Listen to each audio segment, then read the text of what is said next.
ఓం సాయిరా. శ్రీ సాయి సచ్చరిత్రము అద్భుత అవతారము. సాయిబాబా హిందువు అన్నచో వారు మహమ్మదీయుని వలె కనిపించెడివారు. మహమ్మదీయుడు అనుకున్నచో హిందూ మతాచార సంపన్నుడుగా కనిపించుచుండెను.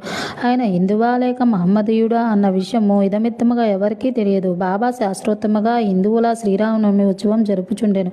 అదే కాలమందు మహమ్మదీయుల చందనోత్సవం జరుపుటకు అనుమతించెను. ఈ ఉత్సవ సమయమందు కుస్తీ పోటీలు ప్రోత్సహించుచుండువారు. గెలిచిన వారికి మంచి బహుమతులు ఇచ్చేడివారు.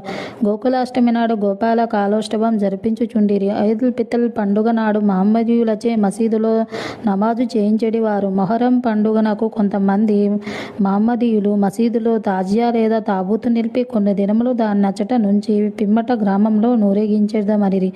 4 దినముల వరకు మసీదులో తాబూతు నుంచుటకు బాబా సమ్మతించి 5వ నాడు నిస్సంకోచముగా దాన్ని తామే తీసివేసిరి. వారు మహమ్మదీయులు